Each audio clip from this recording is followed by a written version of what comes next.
সেই কারণে পুলিশ একটা ভয় পাচ্ছে যে তারা কিভাবে এই জঘন্য অপকর্ম করে জনগণের মুখোমুখি হতে হবে। এই যে ছাত্র জনতার যে স্বতঃস্ফূর্ত আন্দোলন এবং প্রতিরোধ, সেখানে দেখা গেছে যে পুলিশের সবাই না, কিন্তু পুলিশের একটা অংশ কিন্তু সরাসরি গণবিরোধী অবস্থান নিয়ে গণহত্যা চালিয়েছে। কাজেই জনগণের যে মনে যে জ্বলন্ত কয়লার মতো যে ক্ষোভ, যে এই পুলিশ আমার টাকায় তার পোশাক, আমার টাকায় তার লাঠি, কিন্তু আমার বুকে তারা গুলি চালিয়েছে, আমার সন্তানকে, আমার ভাইকে তারা হত্যা করেছে।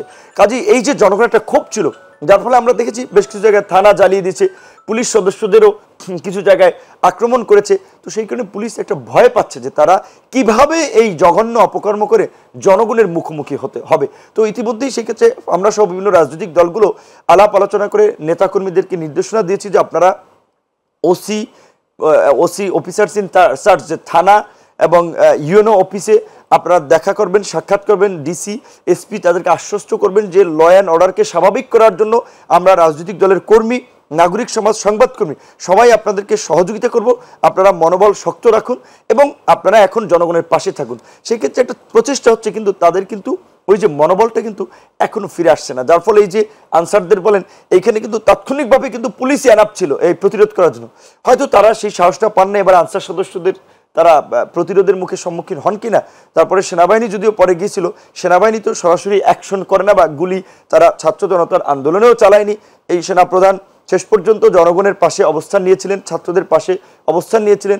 আমরা ধন্যবাদ জানাই সামরিক বাহিনীর যে একটা বোধোদয় হয়েছিল, বিশেষ করে সামরিক বাহিনী যদি এই ছাত্র জনতার পাশে অবস্থান না নিত, এটা কিন্তু আরও ব্লাডশেড হতো, আরও রক্তপাত, আরও জীবন যেত, আরও প্রাণহানি হতো। কাজেই সেনাবাহিনী একটা ভালো ভূমিকা নিয়েছে। পাশাপাশি তারা এই সচিবালয়ে গিয়েছিল, কিন্তু তাদের অ্যাকশন প্ল্যানের নির্দেশনা না আসলে তারা কিন্তু অ্যাকশন নিতে পারে না। আর সচিবালয় যেহেতু একটা সেন্সিটিভ জায়গা, সেই কারণে আমার বোধহয় প্রশাসন হয়তো অ্যাকশনে যায়নি বা একটু সময় নিয়েছিল তারা প্রস্তুতির জন্য।